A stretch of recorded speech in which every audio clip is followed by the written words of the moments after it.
नमस्कार, मैं doctor Sanjeev from Bharat homeopathy. इस वीडियो में आपका स्वागत करता हूं। आज के इस वीडियो में मैं बात करूंगा लो स्पर्म काउंट के ऊपर। आज के इस युग में देखा जाए तो युवा पीढ़ी में लो स्पर्म काउंट की कमी इतनी दिखाई क्यों दे रही है। उनका उम्र से पहले ही स्पर्म काउंट खराब हो रहा है, गिर रहा है, उनको तरह तरह की बीमारियां लग रही हैं जो उनके मर्दानगी को ख़त्म करने की तरफ जा रही हैं। इनका अगर कारण देखा जाए और कंपेयर किया जाए कि पहले युग में आज से 100 साल 200 साल पहले जो समय था, उस समय के कंपेयर करने से और आज के कंपेयर करते हैं तो 15 से 20% जो स्पर्म काउंट है वो गिरा है।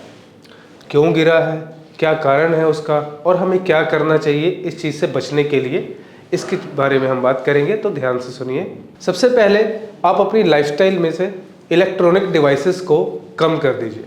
इलेक्ट्रॉनिक डिवाइसेस का यूज़ करना है मगर इसके आदी हो जाना, ये एक बहुत बड़ा संकेत है कि आपका स्पर्म काउंट गिरने लगेगा। स्पर्म काउंट की मेन ग्रोथ कहाँ से होती है, वहाँ मैसेज उसको बनाने का आपका दिमाग भेज रहा है। ऐसे हार्मोन्स आपके दिमाग में सिक्रीट हो रहे हैं जो सीधा मैसेज देते हैं अपने टेस्टिकल्स को कि टेस्टोस्टेरोन हार्मोन सिक्रीट हो और स्पर्म काउंट की प्रोसेस स्टार्ट हो।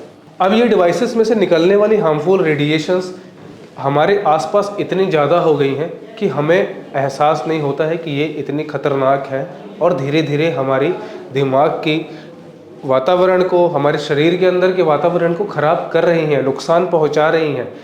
इनका असर आपके पेट, आपके हाथ, शरीर, पैर, इस पे ऊपर नहीं होगा। इसका असर होता है कि आपके हार्मोन्स इम्बैलेंस होने लग जाते हैं, कम सिक्रीट होते हैं, नुकसान पहुंचता है, ये चीज़ें रुकावट बनती हैं। तो कोशिश कीजिए कि आप अपनी इलेक्ट्रॉनिक डिवाइसेस सारे इनका आदि, अगर इनके हैबिचुअल हैं, इनके आदि हो चुके हैं तो इनको आज से ही अपने से दूर कीजिए। सिर्फ समय पड़ने पर ही इनका उपयोग कीजिए। दूसरी चीज़ें हैं यूसेज ऑफ प्लास्टिक का यूज़। प्लास्टिक के कप में खाना, प्लेट में खाना, प्लास्टिक की बोतलों में पानी रखा हुआ पीना, प्लास्टिक से चीज़ें पैक करके रखी हुई उनमें खाना, ये सारी पैक्ड फूड्स, ये सारी प्लास्टिक में ही तो आ रही हैं। ये सारी चीज़ें भी आपके लिए नुकसानदायक है और इसका डाइजेशन के ऊपर असर धीरे धीरे पड़ता है जो कि नुकसान पहुंचाता है हमारे स्पर्म काउंट की प्रोसेस को, स्पर्म बनने की प्रोसेस को। इसको अगर आपने अपनी ज़िंदगी से साइड कर दिया, अगर प्लास्टिक का यूज़ अपने निजी ज़िंदगी में इतना ज़्यादा कर रहे हैं, उसको अगर बंद करने की कोशिश अगर आज से करते हैं तो आप देखेंगे कि आपका जो स्पर्म काउंट है कितना हेल्दी होने लगे। तीसरी चीज़ें हैं वर्कआउट एक ऐसा मेन पड़ाव है अपनी लाइफ का, डेली लाइफ का, कि एक टाइम पे हमें करना ही करना चाहिए। सुबह कीजिए या शाम को कीजिए, वर्कआउट बहुत ज़रूरी है एक युवा पीढ़ी में।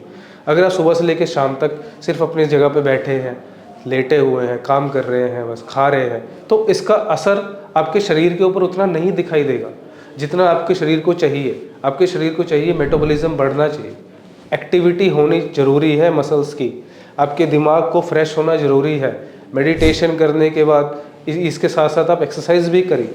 एक्सरसाइज आपके लाइफ की एक ऐसी चीज़ है जो आपको डेली करना ही करना है। अगर आप एक युवा हैं, 40 साल से नीचे हैं और 15 साल से बड़े हैं, तो ये एक्सरसाइज आपको इतना मदद करेगी आपके मेटाबॉलिज्म को बढ़ाने में, आपके हार्मोन्स को प्रॉपर बैलेंस करने में, जिससे कि आपका स्पर्म काउंट जो है वो हेल्दी सिक्रीट होगा, हेल्दी बनेगा। एक्सरसाइज के बाद बात करते हैं हमारे खान पीन की। जैसे कि मैंने आपको बोला है कि प्लास्टिक का यूज़ कम कीजिए, इलेक्ट्रॉनिक डिवाइसेस का यूज़ कम कीजिए, अपने वर्कआउट करिए। इसके साथ अपने खाने का ध्यान ऐसे रखिए कि जो चीज़ें हमारे स्पर्म काउंट को बनाने में, इसको बढ़ाने में मदद करती हैं, वो चीज़ें आप कहीं ना कहीं किसी टाइम ज़रूर लें। जैसे कि अखरोट हो गए, बादाम हो गए, मखाने हो गए, दूध पीना, दही, फैट की चीज़ें, हेल्दी फैट्स की चीज़ें, ये सब खाइए। हरे फ्रूट्स खाइए, हरे फल सब्जियां खाइए। ये सारी चीज़ें जो है आसपास आपके हैं, इनका कोशिश कीजिए कि जहाँ से ये बन के आ रही हैं वहाँ भी चेक कीजिए जाके कि ये चीज़ें नेचुरल प्रोसेस तो हो रही हैं। इन चीज़ों का ध्यान रखेंगे आप तो आपको कुछ नहीं करना पड़ेगा। इनका ध्यान रखने से ही आपकी बॉडी अंदर से हील होनी स्टार्ट हो जाएगी, चीज़ें बदलनी शुरू हो जाएंगी और आपका स्पर्म काउंट जो है और स्पर्म की जो हेल्थ है, मॉर्फोलॉजी, मोटिलिटी और स्पर्म का काउंट कितना नंबर, ये सारी चीज़ें ऑटोमेटिक बढ़ने लग जाती हैं। और इसके बाद भी अगर आप अपने इस चीज़ से ग्रस्त हैं कि नहीं बढ़ रहा है तो आप अपना चेकअप करवाइए, जिसमें कि कोई बीमारी अगर डायग्नोज होती है, वेरिकोसील या स्पर्म काउंट के रिलेटेड कोई भी बीमारी अगर निकलती है तो उस चीज़ का आप टाइम रहते इलाज करवाइए। तो ये तो थी कुछ चीज़ें जो आपको ध्यान रखनी है आज से। अगर इस रिलेटेड अगर कोई भी सवाल है आपके, अगर कोई सी चीज़ से आपका डाउट है, आपके मन में क्लियरेंस नहीं है, तो आप मुझसे कहीं पूछ सकते हैं और कमेंट बॉक्स से भी पूछ सकते हैं। धन्यवाद, मिलते हैं अपनी अगली वीडियो।